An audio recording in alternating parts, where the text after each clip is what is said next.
jab, uppercut, leave you laid out on the floor. Try to duck and roll, hit and miss, now you counting stars. Should've practiced more, should've hit the mask, get out there more. Claim that you're the best.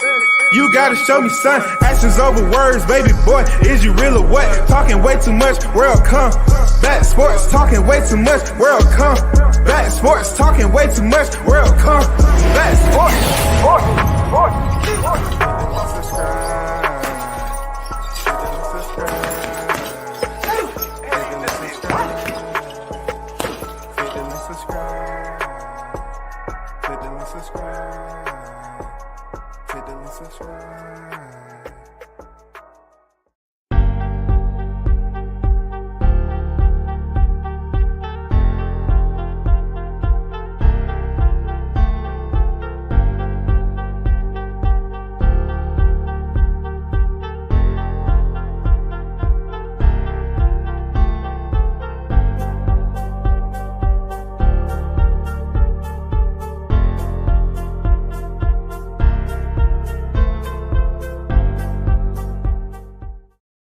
WCS Media back at it again.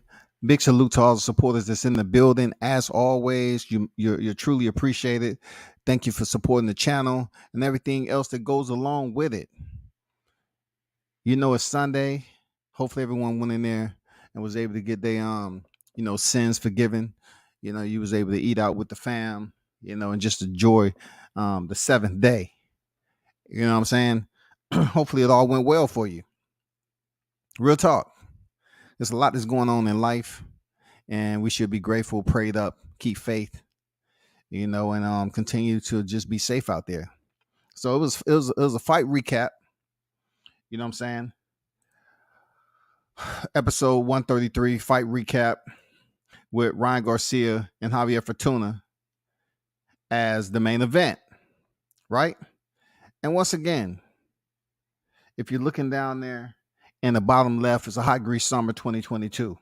So let's talk about Ryan Garcia, Javier Fortuna. All right.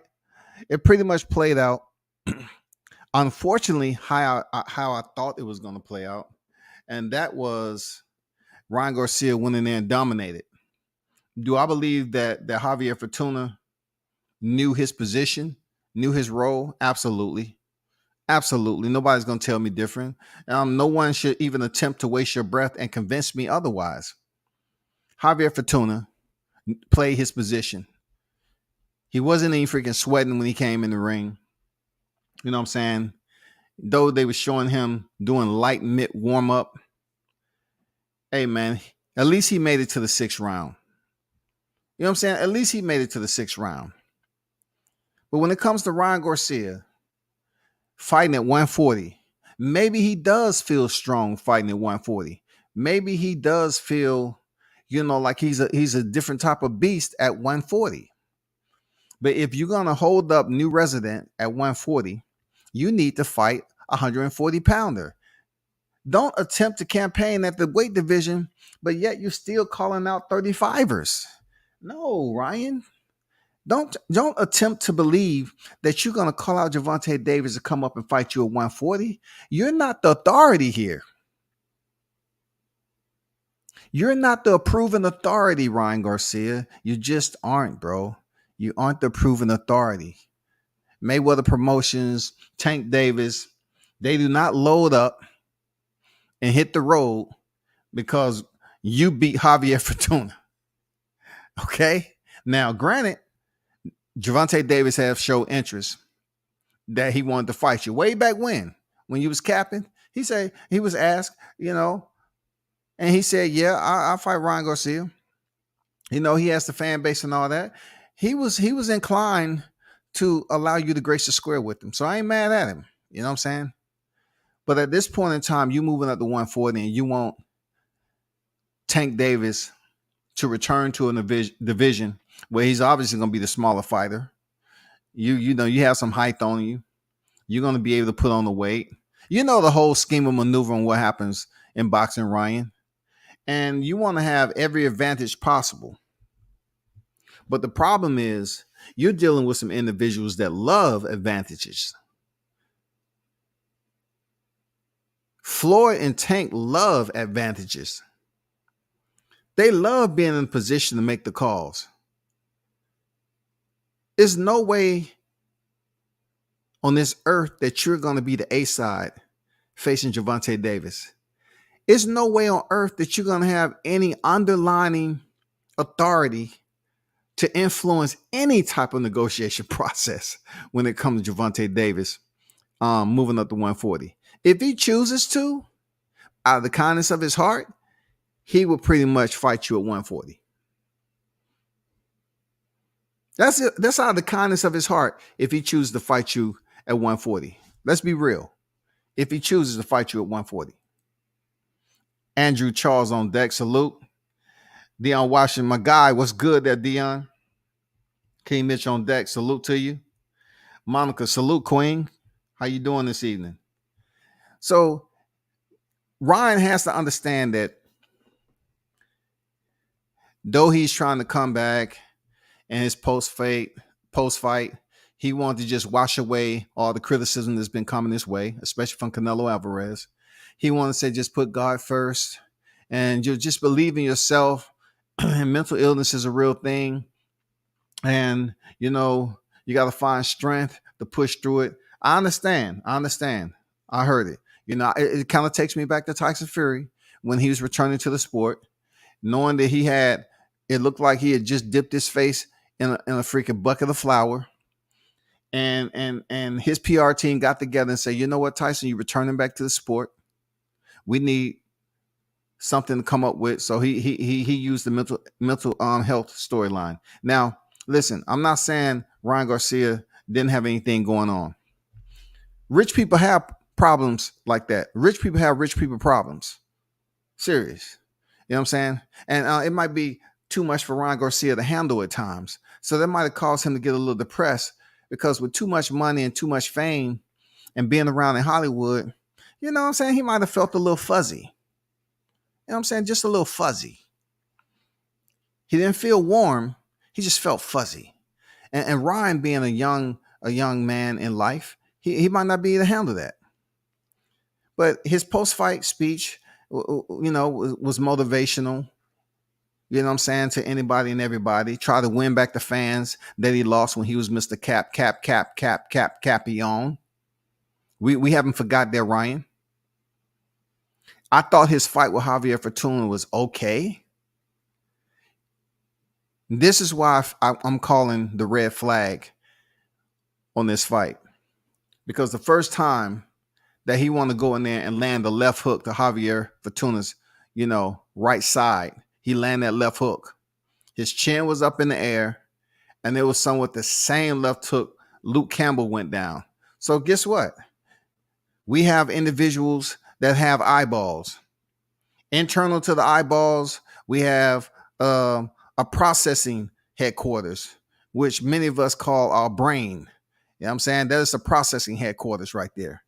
So psychologically, Javier Fortuna processed the information that he just got hit with Ryan Garcia's left hook to the body, just like Luke Campbell. And he took a knee, just like Luke Campbell. Bravo, Javier.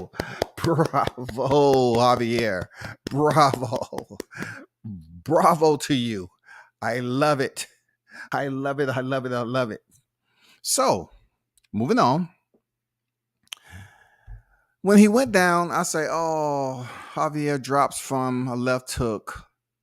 Way to sell it there, Javier. Being that you look soft like a damn mesh, a damn soggy tater tot, I expect you to go down from something. You know what I'm saying? At 140, you didn't look like you was really conditioned. So he goes down from a left hook. And there was some shots in there that Garcia landed that was pretty hard shots to Javier. You know what I'm saying? He didn't go down. And then other shots he landed, Javier did. I'm not going into the technical breakdown of this fight. It's not worth it for me to do it. Because this fight played out exactly how I felt it was going to play out. It played out exactly how I felt. When I was on live, I said things are going to get funny from the third to the sixth or something like that. I said things are going to be different from the third round to the sixth round. And it was. It was. You know what I'm saying? from the third to the sixth. Fortuna down in round 4, round 5, round 6. Count it out. What else do we see from Javier Fortuna? He was channeling his Anthony Joshua. He spit out the mouthpiece. Look, many of y'all thought I was going to say Errol Spence. No, Yordenis Ugas slapped the shit out of that mouthpiece. Okay? That shit was forcibly removed. You know what I'm saying? It was an extraction when it came to Yordenis Ugas. It was a forcible extraction. But when Javier Fortuna mouthpiece came out, it was because he spit it out twice. And I felt some type of way about it. I felt a little disgust because I told y'all that Javier Fortuna quit. When I drove 12 hours up to Texas, I'm looking at the undercard and I see Adrian Granados giving Fortuna that work. And to see him quit and go through all the dramatics, I said to myself, that's a good ass actor right there. Man, y'all look at that guy. That is a good ass actor right there. Somebody should sign him up for Hollywood. He can act. They say when Javier got returned to the back, he was walking around just fine and everything. So I never forgot that Javier Fortuna has quit in him. He does. So I said, this is the perfect fight for him to step in over Ryan Garcia and play his position and quit again. And quit again. Javier Fortuna only has 3 losses.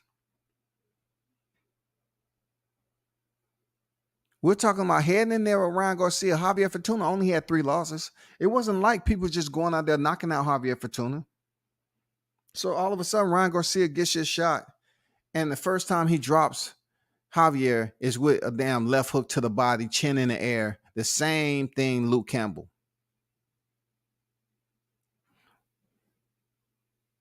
Luke Campbell was dropped in round 2, still made it to round 7. You feel me? Fortuna was dropped in round 4. He still made it to round 6. Long story short, this fight pretty much gave us the conclusion that we was looking for. It was nothing exciting. Javier Fortuna is who he is. Ryan Garcia picks up the win. I'm no way, shape, or form mad at Ryan Garcia because it happens in boxing all the time. He improves his record to 23 victories, 0 defeats, and 19 KOs. Now, a concern of mine, right, is how the YTC is all of a sudden returning back to the station, jumping the turnstile, and getting on the train, heading to Ryan Garcia's freaking nesting egg. They feel it's good to jump on the hype train again of Ryan Garcia, who just defeated Javier Fortuna, y'all. That's how the YouTube community switch up. Now they on the hype train of Ryan Garcia, Mr. Capion, y'all. He comes back and defeat Javier Fortuna after Emmanuel Targot. He comes back and defeat Javier Fortuna, and all of a sudden, he is the man. Not only that, he makes sure to thank God, his Lord and Savior. Matter of fact, God, you know what it is with us. You know what I'm saying? Nothing serious, nothing personal, God, okay? And it's on your day too, Father God. So I just want to be, show some respect. But he comes up with the mental illness, and he's really landed thick. Ryan Garcia is really landing thick. Just swooning the crowd over. You know what I'm saying? Getting them to just come up and say, oh, that young kid, I just love him. I love Garcia. He's so perfect. You know what I'm saying? He was winning back over those fans he lost, man, from capping. And then he want to act like he's an OG when it comes to Gervonta Davis. He really is enamored. He's infatuated. He's exuberant. He's over the moon to fight Gervonta Davis. Why the rush? Why all of a sudden the rush, people? This is what I'm saying. Why the rush? Just not long ago, right? In January 2021, he fought Luke Campbell. Then you get people on the YTC talking about, well, Ryan Garcia, he fought Luke Campbell and he had that layoff. Look, check this out. He had that layoff. Ryan Garcia had that layoff. He fought Luke Campbell January 2021 and came back over a year and fought Emmanuel Targo. Look, the layoff is over. He went and fought Emmanuel Targo. The layoff is over. It's done. Once you come back, the layoff is over. You return, right? Then he gets in there with Javier Fortuna. Why are we still talking about the layoff? I don't know, but it's irrelevant. Because when they talk about Errol Spence having all this time laid off, he is once again celebrated. You know what I'm saying? People have their mobile phones with their lights on, waving side to side, and Errol Spence returning off his layoff because, he had the accident, and then, because I don't want to speak about that right now. He had the long layoff and came back and did what he did. Ryan Garcia, he has over a year layoff. Fighters are pretty much fighting once or twice a year now. So the layoffs shouldn't matter. Let's look at Manny Pacquiao. Manny Pacquiao had a crazy layoff. Did he get stopped? You know what I'm saying? These fighters are going to have layoffs. So I look at this simply as a fight that Ryan Garcia was supposed to win. He did win, and on to the next. If it's freaking Gervonta Davis, then I'll be surprised if it's next. I'll be surprised if Gervonta Davis versus Ryan Garcia comes up next. I'll be highly surprised if that's on the radar. I'll be surprised if you go to Mayweather Promotions headquarters and look on the calendar. They have Tank versus Garcia in writing for a future fight date. I don't know. I don't see how it benefits Gervonta. The reason why I believe that Gervonta should keep Ryan Garcia waiting is because he capped already. He pulled out of a fight. He was just at the fight with Roland Romero and Gervonta Davis arguing with Leonard Ellaby. Wasn't he the one sitting up here blaming the fight not happening on Golden Boy? Wasn't it? He was sitting up here talking about he'll make it happen himself. He was blaming the fight not happening on Golden Boy. He was releasing himself from any liability. I look at it like Gervonta should keep this dude waiting for a little bit and have him fight somebody else. Whether it's 135, 140. You know what I'm saying? Fight somebody else. Fight one of the other big names. You know what I'm saying? You got the momentum. You know what I'm saying? You have a little juice right now there, Ryan. Even though it's a Tropicana, you got the juice right now. Go ahead. Pick another name out of the lightweight division. See if Isaac Cruz want to fight again there, Ryan. I'm pretty sure he wants to fight now. He just wanted to stall you out a little bit. Go look for Isaac Cruz. Get through Isaac Cruz, a common opponent of Gervonta Davis, and then we can talk. Yeah, we can talk, bro. You know what I'm saying? Gervonta, have Ryan Garcia fight Isaac Cruz. That's a common opponent of yours that you went the distance with. Let's see, can Ryan Garcia go in there and go the distance or stop Isaac Cruz?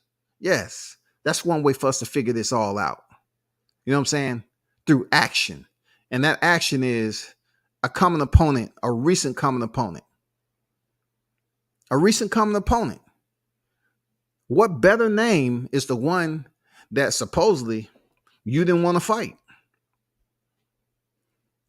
Y'all was busy pointing the finger in both directions. Well, he's too much of a tough fighter. And then, Isaac Cruz, we was kind of looking for the winner of Tank Davis and Roland Romero. So which one is it going to be? Who's going to get the lottery ticket? Is it going to be Isaac Cruz or is it going to be Ryan Garcia? Let me get to the freaking chat. Mark Nash on deck. Salute to you. WCS peace. Peace, brother. I ain't going to lie. I give him the benefit of the doubt when it comes to mental health. A lot of people are going to say that and play it safe. Once again, I'm not tearing it apart. I'm just saying that certain people do certain things. certain people are in a position to say certain things, and then they get certain type of reactions. I know if certain people, other people say the same thing, they're going to receive a certain type of reaction. Everybody doesn't get that reaction as if it's a waiver. Not everyone that want to talk about mental illness and everything. People just don't want to say, hey, well, you know what I'm saying? He ain't telling the truth. Everybody doesn't get that reaction. I'm not saying he's lying. I'm not saying it. I'm not saying any of that. I'm just saying Ryan has been a capper back then. You know what I'm saying? He was coming up with all these stories. I guess him saying he was going to fight Manny Pacquiao and a freaking catchweight had to do with mental illness. I got it. But the fair as a comeback method, I have my bias. I too seek counsel when needed. I mean, that's both of us. This has nothing to do with anybody in the chat. I understand your input, but my direction is absolutely pointing in the direction of Ryan Garcia. And this is only a piece of what I said during this live.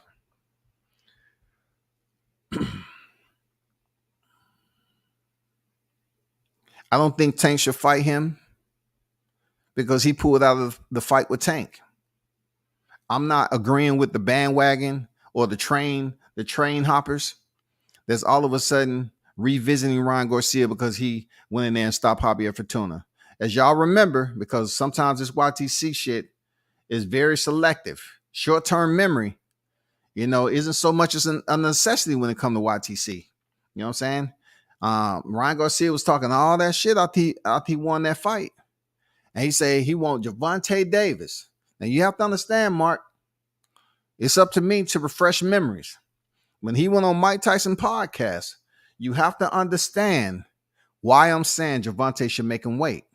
Because he did all that shit. He went on the Triple OG's freaking platform. He said what he said, that his career will forever be tainted if Gervonta Davis don't take this fight with him. Should I replay it?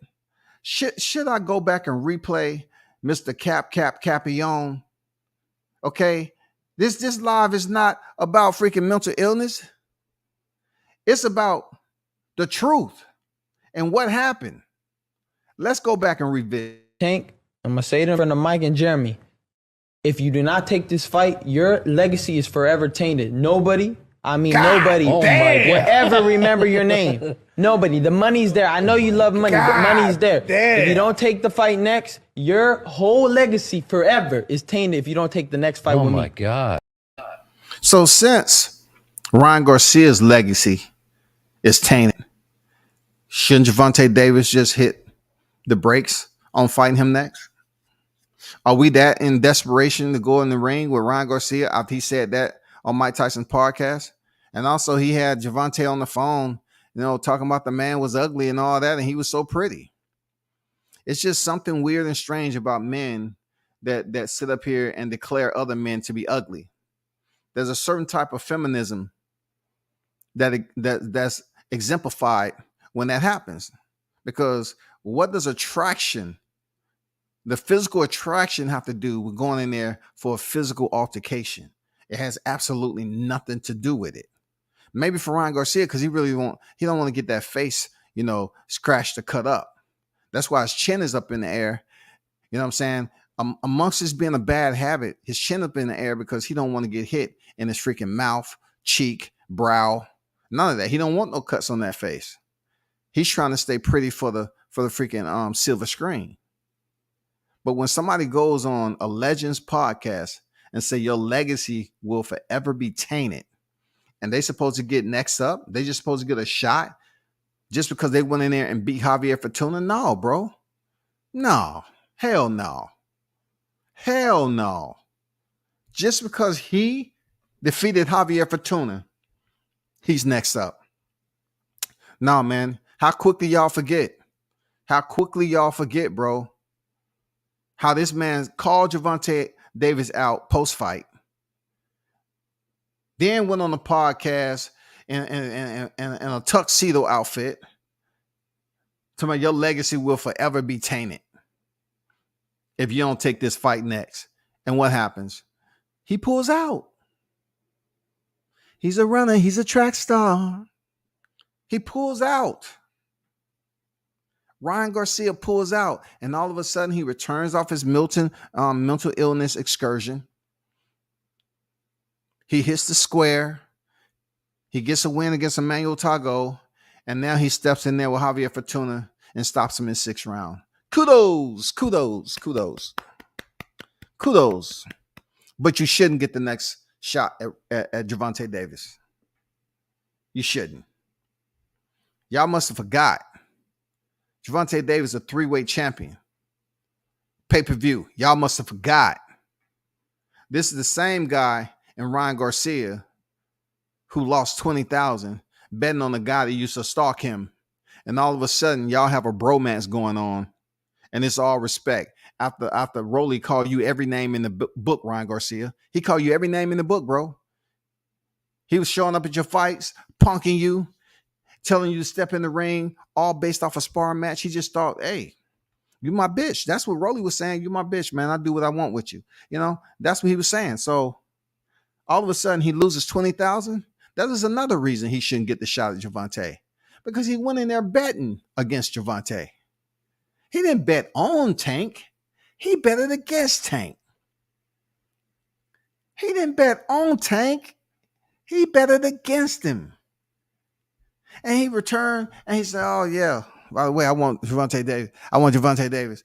Now he thinks if he continues to say in every interview, because everybody's trying to interview Ryan Garcia right now, especially he left Eddie Reynoso.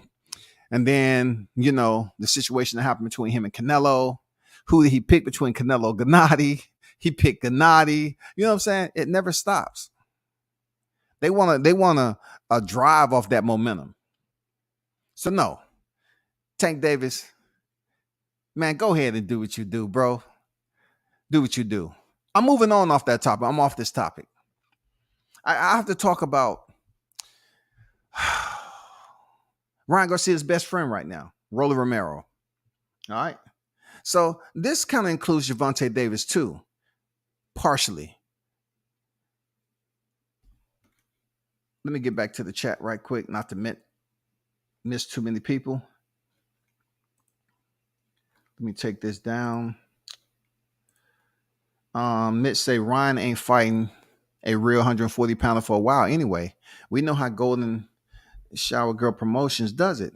They pull up smaller guys for Ryan Garcia to beat. I agree. Mark said, I get where you're coming from. Yeah, that's all I'm saying, man. He's a capper, bro. Be fair. Ali said he was pretty, called everyone ugly. It's a difference between meaning it. You know what I'm saying? It was part of Ali's bravado. You know what I'm saying? His ego. Just say, I'm a bad man. Oh, I'm pretty. I mean, for him to call himself pretty, I ain't mad at him. But when you have ill will, malicious intent to call a man ugly, that means something internally to you has a desire. That's all I'm saying. You up here looking at another man and saying the ugly. But anyway, back to what I was saying. Gervonta Davis, not too recently, stepped in the ring with Rolly Romero. And this is the Rolly Romero who must have been hanging around Ryan Garcia, because both of them were Capiones. And you asking yourself, how in the hell Rolly Romero was a Capione? He was saying he was going in there and he was going to knock out Gervonta Davis in 1 round. Not only that, he attempted to befriend the boxing public, those who support him, and say, you bet your house on me. So he was actually trying to contribute to the damn the inflation that's going on out here now. He wanted people to lose their freaking home betting on him. Rolly Romero saying, bet the house on me. I'm going to knock him out in 1 round. He's a B. He's this, he's that. I'm the harder puncher. I'm the bigger boxer, this, that, and the other. Rolly Romero was telling us all of that. And then when the bell rung, we seen none of it. Then it started opening up a little bit in the second, third. Then the fight began to get interesting when Gervonta said, fourth round, let me start dancing a little bit. Let me start reminding people. Y'all must have forgot. And then we all know how the final conclusion. Now, people always ask me, why you don't get more specific at fights? Why? We already know the conclusion. Why should I break down specifics all the time? It bores me. It really does. But I can give you the conclusion. I can break that shit down. Rolly Romero was comfortable. He felt that if he touches Gervonta Davis one good time, clean, I'm talking about, if he's able to get close and touch him not just once, but touch him twice, he may be able to put him down. He may be able to change the tide of the fight. And when he actually chose to commit to go through the door, right? Because Gervonta left the door wide open. He was up against the ropes. You know what I'm saying? It was time. It was time. Rolly tried to go in through that front door, swinging. Gervonta Davis with his astounding, impeccable ring IQ, small package, heavy hitter. He retrieved the ammunition from the left holster. He squeezed the trigger. The round was sent. Unfortunately for the target was coming in hot. Gervonta settled in to meet the target. There was a midair collision. We all know what happens in midair collisions. It turns out bad. And at this point in time, Gervonta's fighter jet crashed on the front side of Rolly Romero's cranium. Rolly Romero was draped over in the ropes. He was up there calling for Gina. He rolled over and attempted to get up. And his left leg was doing the percolator. You know what I'm saying? The percolator mixed with a little stanky leg. And he made it back to his feet. Now, if anybody heard my live, I gave Rolly credit for getting up from Gervonta Davis fight. Gervonta Davis left hand. Not too many people would get hit like that flush and make it back to their feet, right? So Rolly Romero was able to gain some type of equilibrium, stability, make it back to his feet, and then the referee counting him out. Now, I was talking to a colleague of mine, right, today. And I was telling him, I said, you know what? These individuals that fight Tank Davis and get stopped, they need to start doing brain scans. You know what I'm saying? And y'all heard it here first. I believe these fighters need to start getting brain scans done to see what part of the brain the lights are flickering. We need to see what part of the brain the lights are flickering. Because flickering lights, when it comes to, brain, is all bad, right? The reason why I'm saying this is because Rolly Romero, I believe the bulb is still flickering a bit. I don't think it's all the way on. I'm just saying it's just a little flickering going on that may be sending the system in a haywire. He's not really able to process what happened that night. He still believes he won all 6 rounds. Rolly Romero still feels he won the fight. And he still believes that, hey, I want to fight Tank Davis. But this weekend, Rolly Romero said something that, in a way, I liked. Look, I liked it because I'm WCS. I like what he said. I got to give Rolly Romero credit for what he said. I like to be honest every now and then. Rolly Romero pretty much called out Errol Spence Jr., the current reigning defending unified welterweight world champion, right? Because Rolly Romero is good for the camera. But like I mentioned, when I was speaking to my colleague, I said, you know what? When you get knocked out by Gervonta Davis, a brain scan is mandatory. Because in order for him to call out Errol Spence there's something going on with this guy. But then something just flicked him, bing, something popped in my head because I'm all about overindulging in imagination, right? I said, bing, bing. Okay, I get it. I said, why not call out Errol Spence there, Roller Romero? He's already fought a lightweight before. Maybe he have another invitation for you, Rolly. He already allowed one lightweight to move up and fight him. Why not Roller Romero? You know what I'm saying? He has the frame, he has the size, and he can make 147 pretty easily. That's what it dawned on me. I was like, Scotty, see, you just think too much sometimes. I said, I'm okay with Roller Romero calling out Errol Spence because Errol has allowed another lightweight to grace the square with him. So in this case, why not allow Roller Romero to do the same? A lightweight moving up to 147 to face him while he's unified champion. Why not? Come on. If we don't get this Crawford fight, why not? Fight Rolly next. Don't fight Jaron Ennis. Let's see Roller Romero because, man, the promo and the lead up is going to be great. Another knockout is going to be great. I'm just saying, man, what if Roller Romero go the distance with Errol Spence? There already has been a one lightweight to be able to do it already. You know what I'm saying? And I think back at this, right? Not to go in the past. I'm thinking back at Jokic Gamboa. You know how they always bring up, but Jokic Gamboa didn't go the distance. Jokic Gamboa actually stepped into the division to fight at that time. He was campaigning at that division, right? But when Mikey Garcia did it, he was at 35 and he moved all the way up. So for Roller Romero, on paper, his applications is approved. I stamped that already. I sent the paperwork off and that application is approved. I stamped that, send it back for processing. I say, you're approved. You're approved to go up to 147 and fight Errol Spence Jr. because you meet all the qualifications. You can thank me later.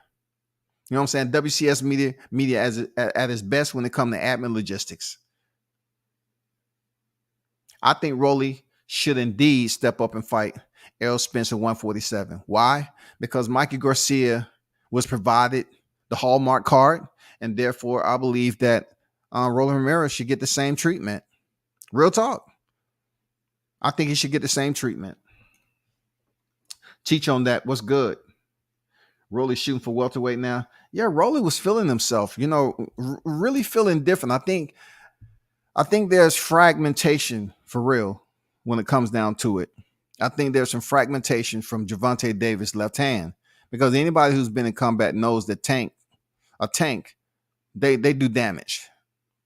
And most of the time, if a tank sends around and it explodes, if it doesn't hit you directly, the fragmentation does collateral damage. You know what I'm saying? You may not have been hit cleanly, but the fragmentation from the round or the munition somewhat fucks up those who standing within proximity. But since this was a clean hit, a direct hit on Rolly Romero, I think he's still experiencing some after effects. Real talk. I would have just rather him call out Jamal Charlo. Real talk, man. If you're going to go up to 47, go on up to 60. Come on, man. Prove yourself. Don't just half step. Don't just go up two. Mikey already did that. If you want to stand out, you got to do what Devin Haney did and do something just super different. Go on up and face Jamal Charlo at 60. If you have a epiphany and you say, you know what, that's a little bit too much, drop back down and challenge Jamal Charlo, who has all the belts. That's a way for you to become undisputed in one drop. Not just unified, not going up to 47 and be unified, but you can fight Jamal Charlo. They might even consider you to fight him next other than Tim Tszyu.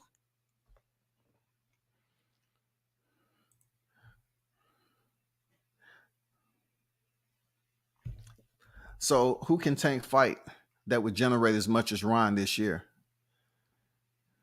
Well, I would say this to answer your question.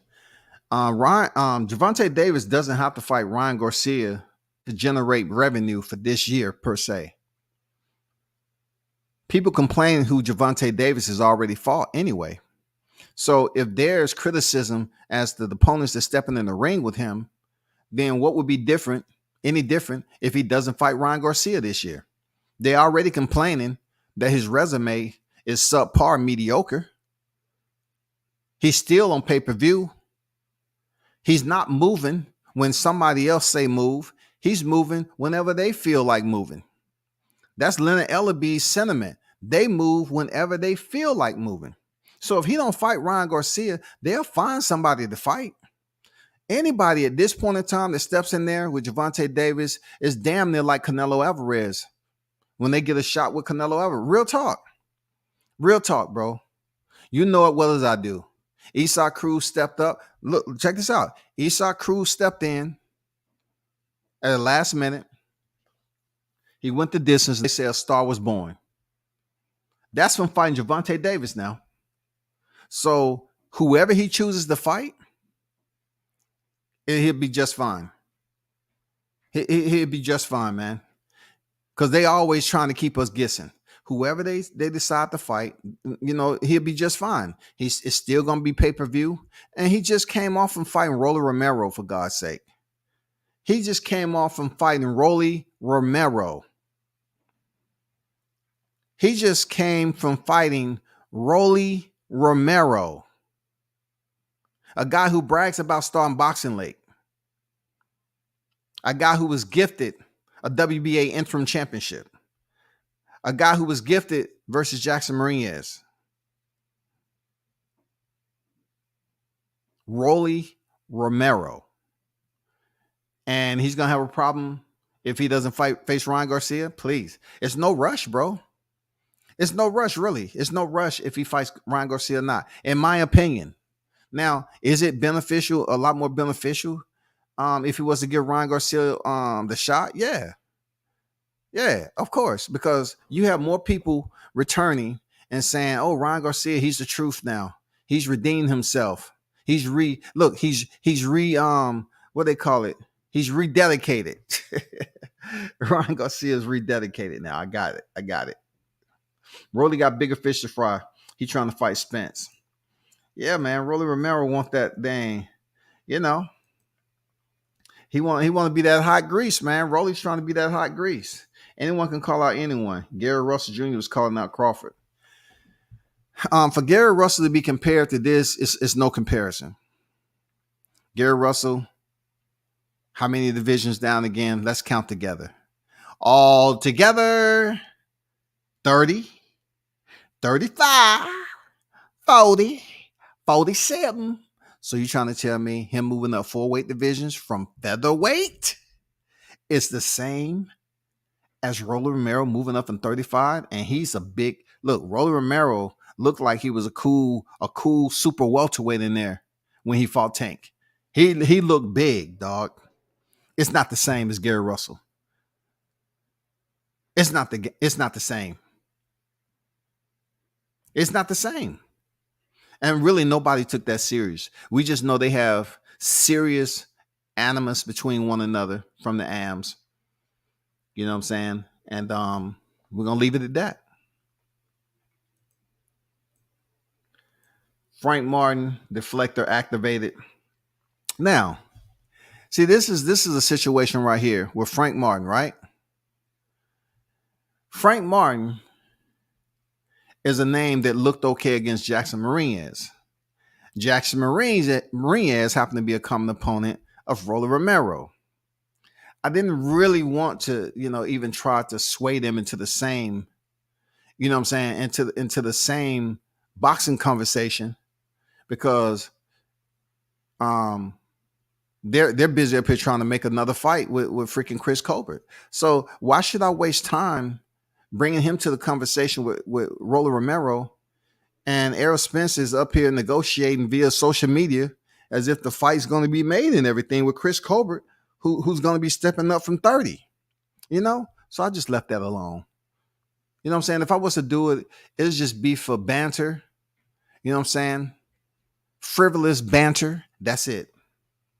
Rolling Blair to Flair. Okay. Teach might be on to something. All right. Okay. If we talking about Rolly Romero moving up to 47 and fighting Blair to Flair, okay. I don't have no problem with that. I don't have no problem with it. Except, why should he take a tune-up? Mikey Garcia didn't get a tune-up. Even though, look. Even though we're talking about two different individuals when it comes to boxing, Mikey Garcia is much more decorated at the end of the day and when the sun rises the next. We know Rolly Romero, his only title, he was gifted. But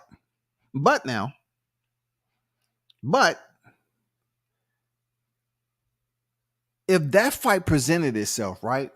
We're talking about promo. We talking about Blair the Flair getting back on the mic. We talking about him calling Rolly out. It'll get nasty quick. And then Rolly saying, you know what? And to be honest, you got your ass knocked the fuck out. You got your ass knocked the fuck out. You can't say nothing to me. You knocked your ass knocked the fuck out. And Blair say, but you can't do it though. You can't knock me the fuck out. Let's see you do it. Man, I don't have to do it, man. You know what I mean? You know what I'm saying? That's how it'll go. It'll be good for boxing promo. That's about it. Because look, Blair the Flair don't have nothing to offer on Rolly Romero. And then, of course, if he's not finished campaigning at 135, it does him no good to have two fights at 147. And let's be honest, this is good for conversation, but he's not getting no Errol Spence, okay? Errol Spence has danger close await. Errol Spence has danger close awaiting. Errol Spence has danger close awaiting, okay? Y'all already know. Blair beats Ryan. Rolly said F-140, I agree. Rolly gonna land himself a Canelo fight. See, that I don't agree with. He's definitely not gonna land himself a Canelo fight because Canelo's not gonna come back down to 160. You know what I'm saying? Just for a freaking Rolly Romero and somebody invest money. They're going to have that at the local YMCA or something. That's just not going to be something that investors put money into the promotion and all that. It's not going to happen, people. It ain't going to happen.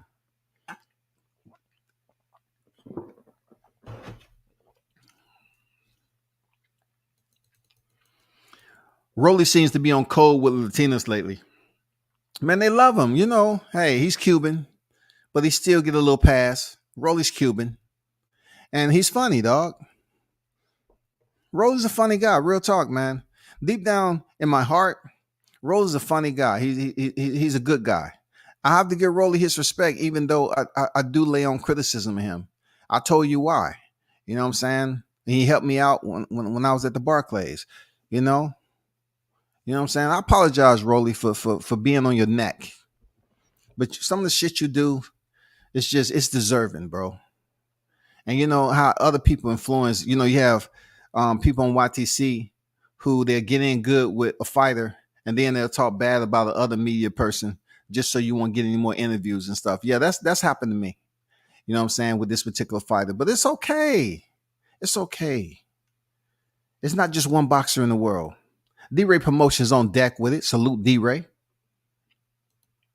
Rolly versus Blair would be hilarious. Effort. Let's see it. I know, man. It'll be the best promo that you can possibly see, man. Blair has good mic skills, man. His mouthpiece is on point when it comes to talking trash. He can do this. He would drown Rolly Romero with trash talk. One thing I also respect about Rolly, he knows he can't trash talk that much on camera, off camera. He's pretty slick. He is. He's pretty slick. He was even going to Antonio Tarver. Man, he was going hard at Antonio Tarver. He was going hard. Rolly Romero is best off camera. When he's on camera, his He just can't come. He just can't grab hold, man. He can't come up with the shit. He's not quick. You know what I'm saying? He's just not quick with it, man. But off camera, he's on point, man. Man, Blair beat the shit out of him in some of those highlights. I don't know, man. I don't know, man. It would be different because Blair seems like he can get grimy and gritty. You know what I'm saying? He does seem like that person that can be grimy and gritty and make it dirty. But so does Rolando Romero. Rolly can get dirty and grimy. It's really a good matchup. It's really good, but I don't foresee Rolly Romero having 2 fights at 47, and I don't see him moving up to 47 to fight Blair the Flair, which has nothing for him. He gets nothing, not even bragging rights, because Blair, Blair, just like when Danny Garcia fought Amir Khan, all right, when Jaron Ennis fought Thomas Delorme, they was coming off losses. It wouldn't do Rolly Romero any good to go in there and not only fight Blair, but what if he stops him? It'll be a second knockout in a row. Shout out to my guy, Shaw News, the Sauce Experience, a.k.a. Showtime Shaw on deck. What's good with it, bro? He says Spencer's on borrowed time. I totally agree. We totally agree. He knows he's on borrowed time. And the more people talk about this fight, which it's good. They've pretty much digressed from it. I think due to the reprimands that was issued from WCS, about question mark posers, 55-45 fake news, 4th of July fake news, October fake news. All of that shit has came true. Fake news, y'all. People are all upset about it. But did it happen? Did Mike Carpenter just come out and say November? I was trying to explain to y'all that the fight wasn't going down in October, but y'all didn't want to listen to me. You know what I'm saying? Y'all don't want to listen to me. You got to listen to other people. Fake news. I don't see Rolly going out his way to disrespect any Latinos like he be doing these other fighters. Maybe not, man. But he showed enough was disrespecting Ryan Garcia from the sparring session. He used to show up to the fights and disrespect them. So I'm not gathering what you saying. You don't see Rolly going out his way to disrespect. He was showing up to Ryan Garcia's fights, man. He was challenging him to step in the ring. You know what I'm saying? He was talking mad shit, bro. What is Ryan Garcia, right? Fortuna coming off a fresh ale. Queen Sombrera can't do no wrong, though. You know what I'm saying? Hey, we can't call it, bro. We can't call it. All they want to do is big up, Ryan Garcia for beating Javier Fortuna. He just lost last year to Joseph Diaz. He came back and got, greened it up, Rafael Hernandez. And then, once again, he took an L to Joseph Diaz. He took an L, greened it up against Rafael Hernandez, and then takes another L against Ryan Garcia. But the saving grace of Javier Fortuna is that he only has how many losses? 3 losses heading in there for Ryan Garcia. 3 losses. Ryan Garcia was able to hand him in 4th, which people looking at like, oh, that's bragging rights. That's not that bad. He had 3 losses heading in there. That's not that bad. Look at Yorkis Gamboa. Look at him. Look at him. Look at the featherweight.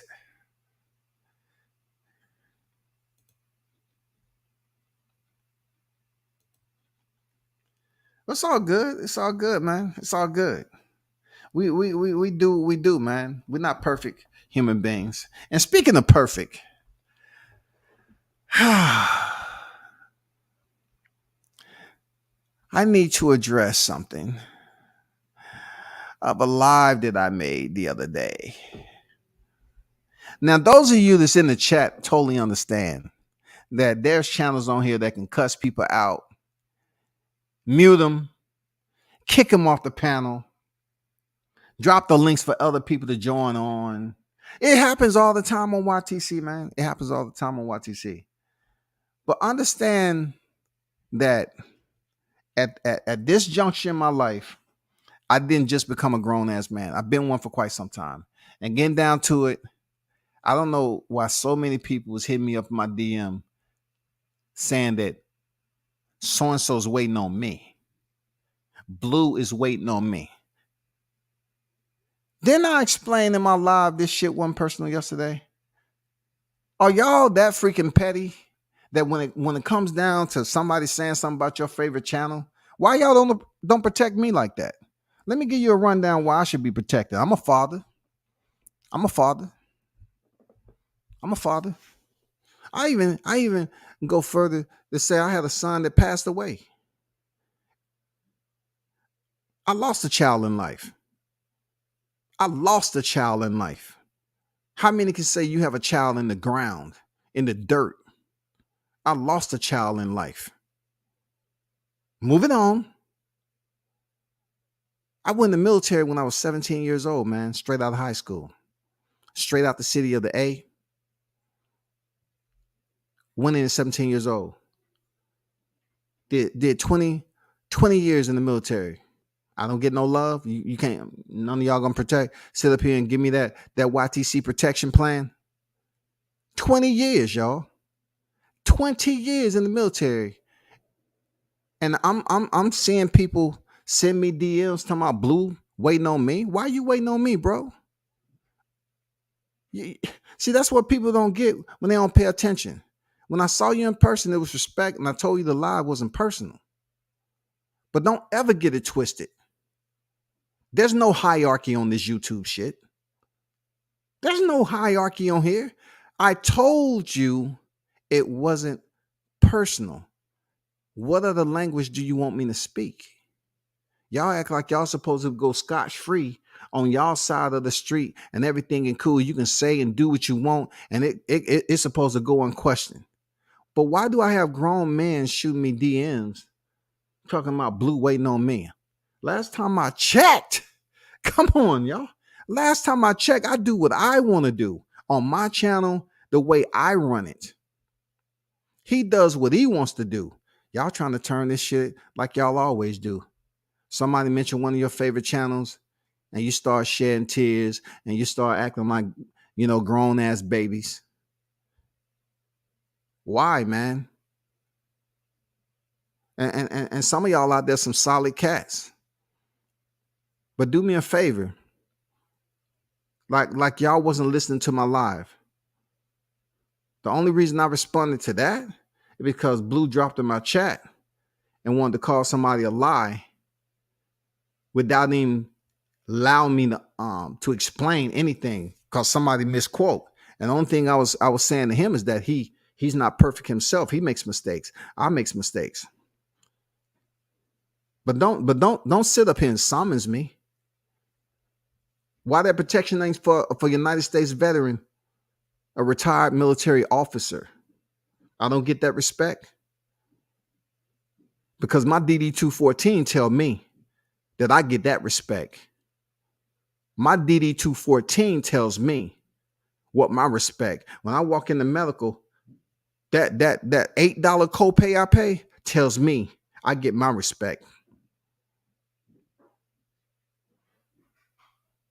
I don't know what type of time y'all on with dropping the grown man's DM and saying another grown man is waiting on me to come to his live for what? What are we talking about? Y'all turning this to something like you always do. Something petty. Blacks going at other blacks and trying to turn non-physical energy to something more than it is for views. Y'all shouldn't be worrying about my channel just because I spoke on something. And look, these individuals be the same ones that up here talking about how somebody's soft and they don't do that. But they get mad when you come out your comfort zone a little bit and give them that energy, and they act like it's all wrong. What do I look like? Y'all grown ass freaking men telling me that somebody's waiting on me. Grown ass men telling me that I supposed to run over to somebody else's channel. I didn't say it on his channel. I said it on my channel. So guess what I'm gonna do? Guess what I'm gonna do? Let me show you how this works. There go the link right there. There go the link right there. There go the link right there. It's my neighborhood. I don't know where y'all going with so-and-so's waiting on me. Y'all actually believe that is that type of time, huh? With WCS. And it's crazy. Some of the people who even told me that, I expect better from them too. Like, how you gonna come over here and say so-and-so's waiting on you like we have king and emperors and shit on this YouTube stuff? How in the hell that works? It ain't no kings. It ain't no hierarchy, no chain of command on here. Y'all definitely don't think I'm a peasant. You definitely don't think I'm a peasant. Do me a favor. Don't jump in my DMs and tell me somebody waiting all because I said fact checks are mandatory. Don't get mad. Don't feel some type of way. Don't try to turn it into something, because I can show you 100 videos where people went in on other people over dumb shit at YTC. So all of a sudden, look, we're talking about a channel which Blue Blood don't frequent. He don't come over to my channel. So how y'all thinking that somebody's waiting on me and I'm supposed to attend? Bro, I'm shaking my head right now. Y'all got to be better than that shit. What type of time y'all on, bro? You talking about a U.S. veteran? I don't get that type of protection. A dude did 20 years combat vet. I don't get that type of protection. I don't get it. I don't get that respect, huh? Because, I went and worked for the white man, right? I went and worked for the white man. I did 20 years for the white man in Camis. Yeah, I get it. I get it. I get it. A vet don't get no love. 20-year vet don't get no love. It don't have people protecting me by all means necessary. I got to be clicked up. You're not going to do that. And that's the main reason. I do my own thing. You know what I'm saying? I roll with the solid ones.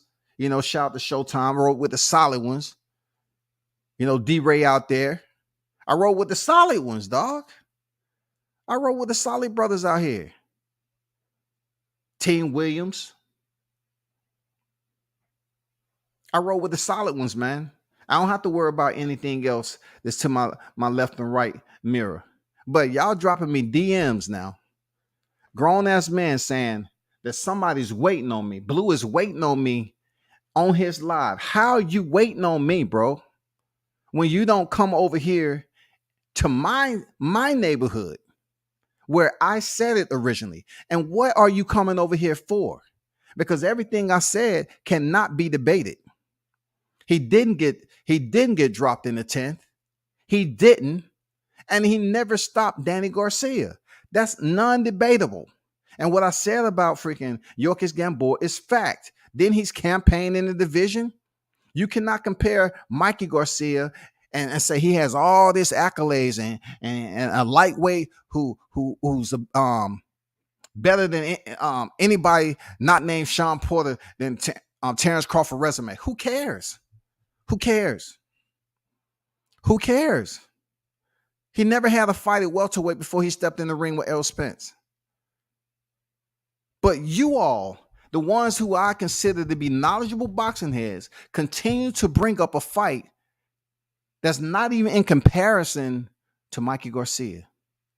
Not even in comparison. The only thing, if you want to compare, is what weight class they contended at. And then that's even unbalanced because Terrence Crawford was in the same division. Mikey Garcia and Errol Spence was in two different divisions, 35-47, bro. Why are y'all sit up here and enticed? I'm talking about infatuated with bringing up Gamboa and talking about he hurt Crawford. Both of these fighters are undefeated. Crawford gets hurt for the first time, all right, in a high stakes fight. And all of a sudden, the amount of knockdowns is not even mentioned. You know the crazy part about it? The knockdowns are not even honorable mention. They just say Terrence Crawford was hurt. Terrence Crawford was hurt by a featherweight. Terrence Crawford was hurt by a featherweight. So a boxing head like me, I can't sit up here and call people out on Mikey Garcia. We're talking about Mikey Garcia who fought Errol Spence before the accident, so there's no excuses. So if I was y'all, I'd chill on sending me DMs like I'm somebody's boy. Don't send me no DMs like I'm somebody's boy. Blue don't run anything over here on WCS. That's where y'all YouTube cats get it confused. Y'all tend to click up on people that you feel is easy targets. I had nothing but respect for Blue when I saw him in person, period. Saw him at the Barclays, saw him up there in Alabama. But I'm thinking, look, this is what I'm thinking. I'm thinking I'm growing up when I grew up, where men used to talk to men and it was a one-on-one conversation. We was good and we let shit go. No, I'm in an era where the YouTube shit, you got motherfuckers that's link droppers. Man, drop that link, dog.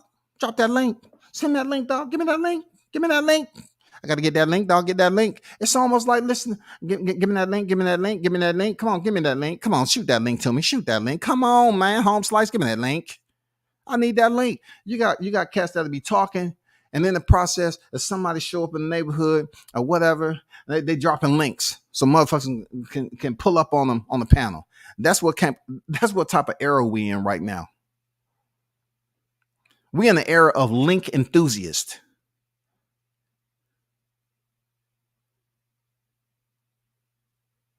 How are you sequestering me to join somebody else's live as if there's a hierarchy? You know what? I shouldn't expect anything more because I'm thinking about where I grew up. You know what I'm saying? You're just talking to a man one-on-one. We got cats. It's cats out there that got my number. You know what I'm saying? But hey, who am I? Yeah, I'm you know, you got a 20-year vet and people sit up here and act like I've been kicking rocks my whole life. They know I ain't stupid. I am a college grad too, from accredited college. You know what I'm saying? I mean, a vet can't get no love, but when you put your tenure in on YouTube, I guess I'm not up here getting enough super chats. My subscriber views and my subscriber numbers aren't up enough to get that respect. Guess what? It means nothing at the end of the day because, like I tell y'all, the DD214 tells me that I'm good. So if you don't want to provide me that protection, you want to provide me that support, that's all fine. Don't get mad when I talk like a grown man because it's boxing talk, right? So if you can have all these people that you glorify for raising their tone, picking their tone up and talking all this shit, if they can continue to do that all the time and you glorify them, oh, you can't fuck with so-and-so. You can't fuck with this person. Oh man, you can't fuck with that person. But when it comes to WCS, most of the time I'm just chilling. I'm carefree. I'm not on that time at all. I treat people the way I want to be treated. But then when I do ring a bell here and there, people want to act like this shit personal. I'm telling you, man, get the fuck out of here with that shit. If you sit up here and listen to all these other voices that cuss people out and talk about dick all the time and talk shit and damn mute people, kick them off the panel and all that. If you're not giving the same energy to those individuals, don't send me no freaking DM. Don't send me no DM. Don't have a grown ass man in his 50s. Don't send him a DM. What are we talking about? If Blue wanted to get in contact with me, he could have hit me on IG. What the hell? Are y'all sitting up here working for him? Because that says a lot about y'all. Like, he couldn't hit me on the DM. He knows what IG is. Blue, you could have hit me on the IG if you got an issue. I would have gave you my number. But no, I'm not in that era right now because you want me to come over to your side of the street where your audience at. No, nobody summons me. You understand that, Blue? Nobody. I'm disappointed you didn't shoot me a link in my damn IG. I'm disappointed you didn't send me a link and request and ask if I wouldn't mind joining your live. And I would have said, no, I'm not. Why am I come over there for? This ain't no personal shit. What do y'all niggas don't get? If somebody tell you this shit ain't personal, it ain't personal. I don't care how many of your pundits and cronies go around here dropping and tell my, hey, man, I know it's World Combat Sports, man. I saw the live. Blue waiting on you, man. Blue, what? Get the fuck out of here, man. I put the motherfucking link out there. So if I don't have nobody coming up to my neck of the woods, because I'm the one who said what I said in response to what he put out, then what are we doing? If I don't hear no click in the background, what are we doing? You think it's a chain of command? You talking about a dude who had a top secret clearance before I was out of my teens couriering messages to the Pentagon. And you think the shit is sweet? Nigga, I was most of my 20 years, I was rolling with a top secret clearance, dog. I dealt with real world situations. I had to brief real world situations. And you think on YouTube, there's a chain of command and a hierarchy? Man, get the fuck out of here. Man, y'all must have lost y'all damn mind.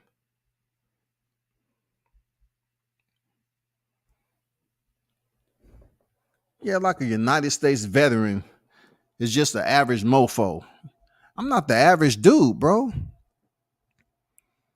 When Colin Powell and all them dudes was down at the Pentagon in DC, I used to be right up there in flow, in traffic, delivering messages, dog.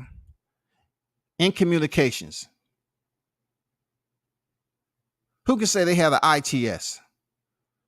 Who said they have an FTS? Come on, man. Who in here can say they dealt with top secret information when they just turned 20, 21, 22? All through your 20s dealing with top secret information. Who's saying they briefing the general, the base general? Me.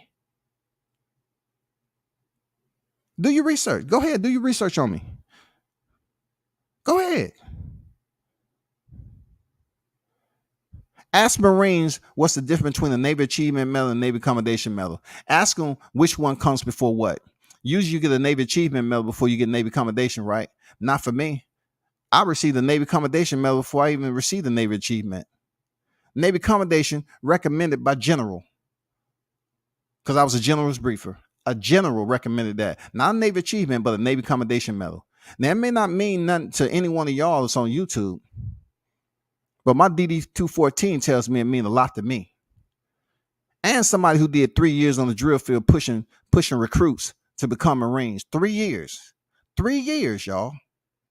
I did 3 long, hard years. Not only did I go through boot camp at Parris Island, but I returned back to Parris Island to be a drill instructor down there. And I got them off the bus and put them on the footprints and gave them the speech and booked them in so they can start their journey to become a United States Marine. And you think I'm in a hierarchy? Y'all niggas think sending me a freaking DM? I don't get it. It's not for me to get, bro. It's not for me to get. I've did much harder shit in my life. And sit up here and accept that somebody's naive about respecting grown-ass men. Because I do. I respect grown-ass men. But receiving DMs to my so-and-so's waiting on me. What? That shit is hilarious. Waiting on me? Waiting on me? And the person didn't hit me up themselves? They didn't hit me up themselves. I have Other people hitting me in the DM talking about somebody's waiting on me and I don't get anything from that person that they waiting on me and you expect me to just show up?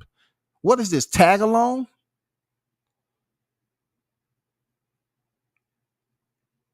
None of y'all was in combat with me. None of y'all was standing on top of the hotel when we was setting up calm and I was in freaking plain sight. Could have been shot down by the enemy. None of y'all was helping me out with that shit. None of y'all was sitting up there and 120 plus heat with flak jackets on. None of y'all was going outside that base in the convoy. None of y'all was helping me with that shit. None of y'all was there when we had incoming. None of y'all was there. Listen to the mortar rounds every freaking day. None of y'all heard them rockets that was coming over the fob. None of y'all.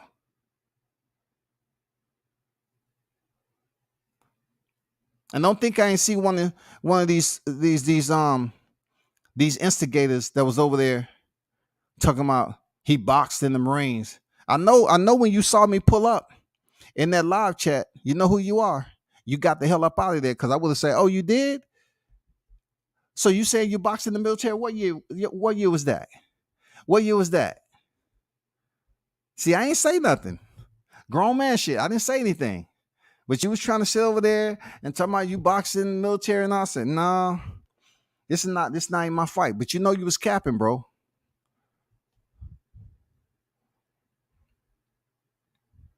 But just take that for food for thought. It's unfortunate that we have individuals that rather click up than just show straight up integrity. You know what I'm saying? That's how I do it. I don't really continue to go back and forth. But the only reason I spoke about this again today is because I had people dropping DMs to me about another man. About like another man. Like there's a hierarchy in life that I'm supposed to go over to his chat, his panel. You don't have that authority over me, Blue. Never will you have that authority over me, bro. Don't ever believe that you will have that authority over me. I'm disappointed, my brother. You know why I'm disappointed? Because you didn't come and request and drop the link yourself. You got individuals who I consider grown-ass adults who's being messengers. You got cats that's being messengers. You got dudes who's being messengers. You got dudes that'll try to befriend you and talk to you on the phone while they got another nigga on three-way recording shit and trying to ask you questions about that dude. Yeah, that's what type of era we live in. We got dudes that'll call you up with other cats on three-way. They try to say, ooh, you're going to get in trouble. You're going to get in trouble. You said that about so-and-so. Yeah, you're going to get in trouble now. Instead of just saying, hey, is there any way send a message on IG? Is there any way we can talk about this? Is there any way we can chop it up? You know, that's what grown men do. When I was any way we can chop it up? I just want to get some understanding on where we at right now. You know, just like Daniel Jacobs did to Jamal Charlo. They had a conversation in the hallway. All the back and forth chit chatter. All Daniel Jacobs said, what are we doing? I just want to know what are we doing. I just want to talk this, that. We good. I just want to talk You know, they had a conversation.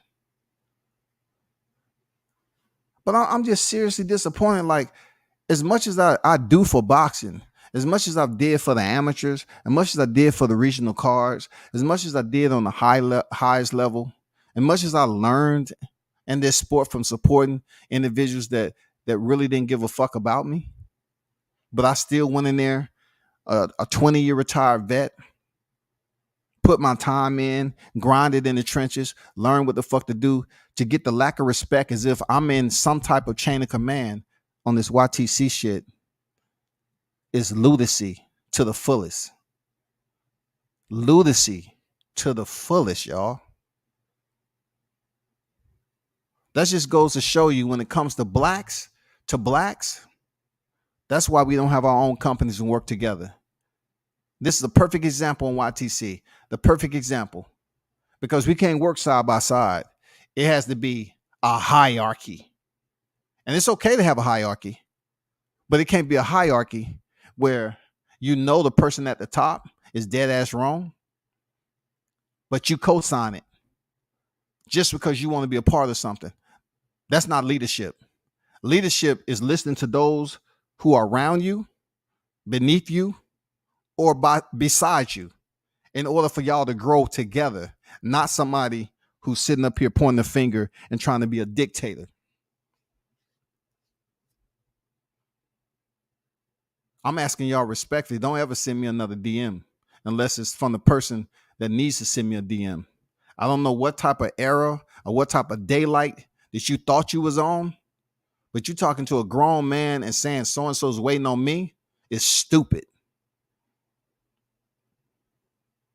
What make it so bad? I'm not even gonna say it because I just got too much ammo, man. I got too much ammo for this shit. I have too much ammo, man. I have too much ammo. I'm trying to, I dropped my chat. I dropped my link in the chat. Oh, his channel ain't big enough. But I supposed to go over there and you have grown ass adults that want to sit up there and type and hit send and belittle people and just criticize them, drop obscenities and call them out their name just because they believe it's fun. You think I'm coming over there? I've been there, done that already. I got my stripes. I've been there, done that. I've been there, done that already. Nothing new to me. But what I will not accept is that if you felt some type of way about me, Blue, you should have dropped me a request on my DM yourself. Blue, I said your name. This don't have nothing to do with favoritism and how many people clicking up and want to send threats. No, don't do that. Don't come over here, the messengers. Don't come over here to me and try to send me messages in the DM when the person that you are so-called working for free, they have a mouth just like you do. They have fingers just like you do. You can sit up here and put the information in my IG just like they did. Why do I have other people not named Blue Blood Sports dropping me a DM and say, hey, man, I heard you're live. I just want to see, can we chop it up? If you're not willing to say, let's chop it up because it's not the first time somebody said something about you. But I kept that shit straight up on boxing. It wasn't on no personal shit because you ain't did nothing to me to be personal. When I'm sitting up here with constructive criticism on someone dropping a DM and it wasn't from you, all I see, Blue, is you're acting like your ego and arrogance supersede everything. And unfortunate for you, you really don't know anything about me because you would have asked the people when you was on live, you would have asked them not to say anything. You would handle it yourself. That's called being a leader. You know what I'm saying? You put it, hey, don't say nothing to the brother. I got it. I'll chop it up. No, when you have other people go do your dirty work, something simple as sending a request on DM to talk about something. It's something as simple as saying, hey, can we chop it up? Can we talk? We can do video chat offline. You can call a grown-ass man, a retired vet up on the phone.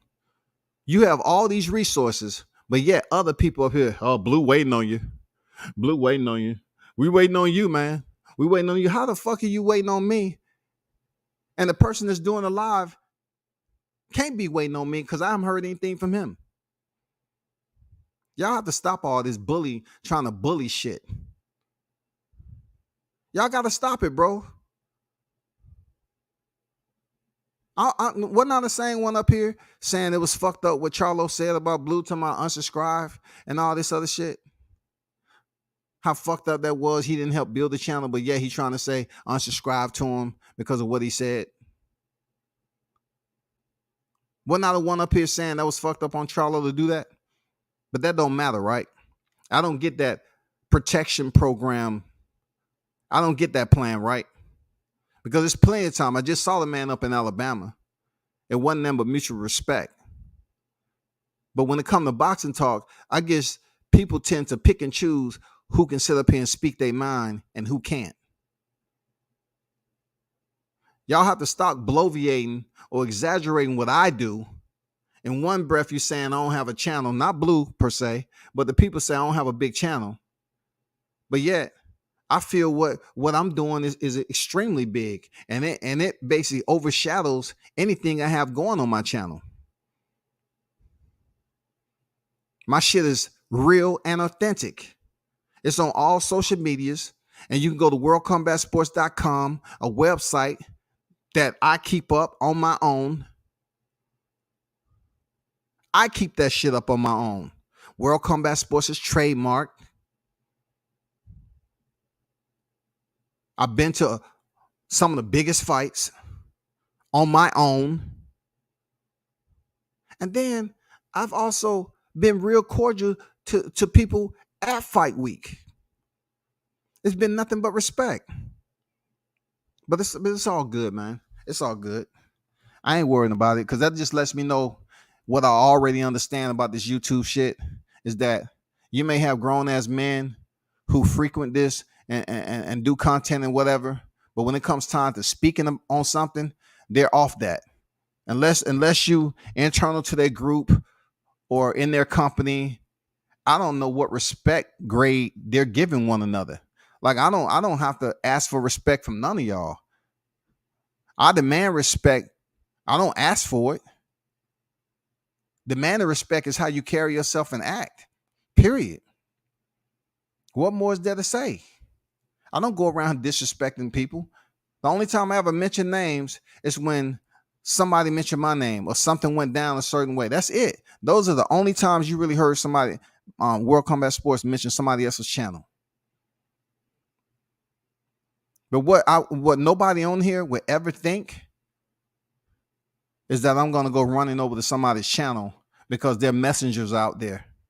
Their messengers are dropping DMs. And for those of you that dropped DMs to me, I'm asking don't do it again.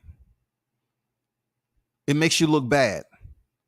All those people that dropped those DMs on IG, not the name, Blue Blood Sports, please save it because you're just wasting time. You sitting up here typing all that shit and pressing enter and waiting for me to respond to your shit. And then if I respond and say anything, you're going to screenshot it and send it to Blue. Come on, man. What are we doing, dog? What the fuck are we doing, dog? What kind of shit are we living in, dog? If you really want to have something to respond, it's nothing to debate. The only thing I was saying is you ain't perfect either. If you're going to come over here in my live and call somebody a lie that I respect, you're going to call a man a lie or say that's a lie, then guess what? I have a save round for you. And yesterday was my save round. Don't take it personal. Man up, bro. Don't take this shit personal. You know how many debates you've been in? You know how many videos I watched where other people said something about you and you said about them and you had all these back and forth exchanges? It's nothing different. That's how the YouTube Wild Wild West is. You have disagreements with people. You talk, you let it go. Sometimes more lasts than others. But this shit yesterday, that was light. That was light. And you're going to sequester the nerve to sequester a grown-ass man to your live when I drop the link in my shit and you don't show up. It's still there, man. It's still there. Let me drop it again because I want your messengers to see it too. If the messengers are looking in, copy and paste that, man. You know what I'm saying? Copy and paste that.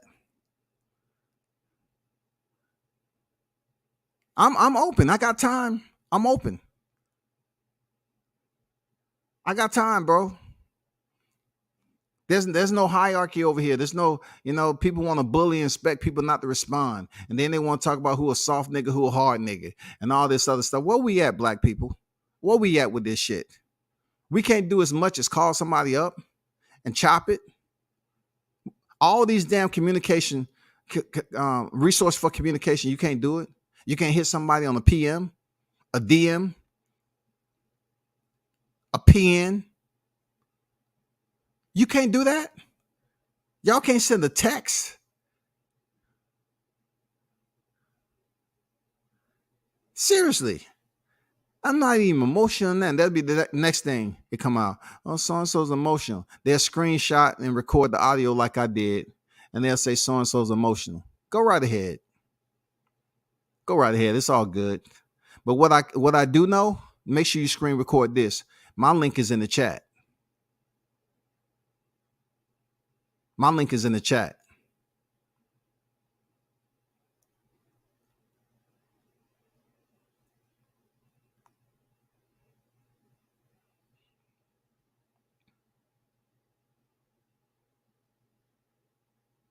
Yeah, I remember that, Mitch, that light-skinned dude. I remember that.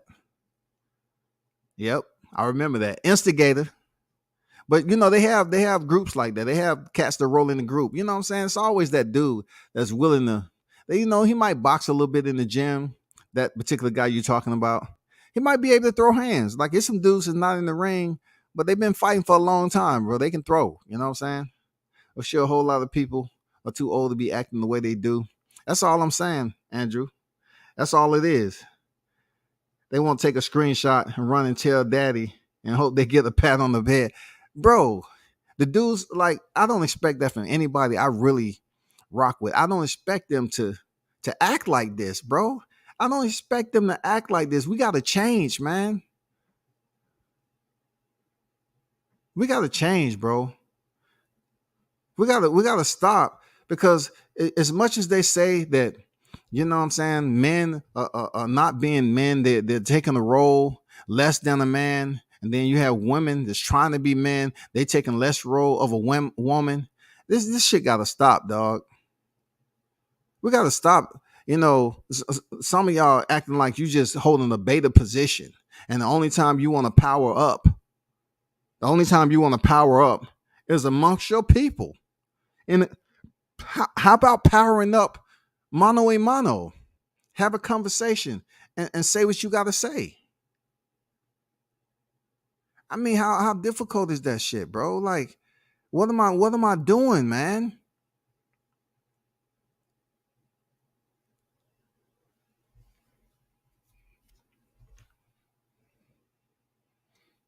I've waited, man. My link is in the chat, man. I don't know how many times I got to drop the link, but that's where we at with it. Don't sit up here and have people come talk to me,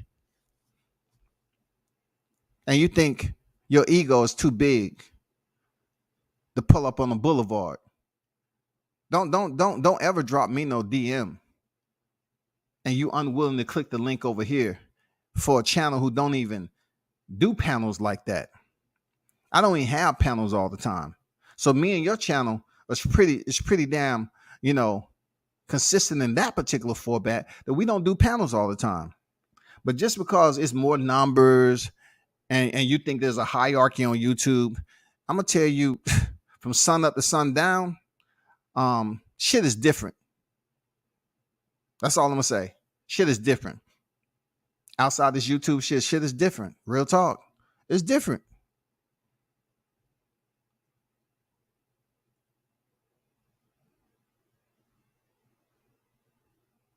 I've led in real world situations. It doesn't get any more realer when people losing their lives and you got to report on body counts and casualties, as we call them in the military, casualties. When you serve with people and they come back zipped up,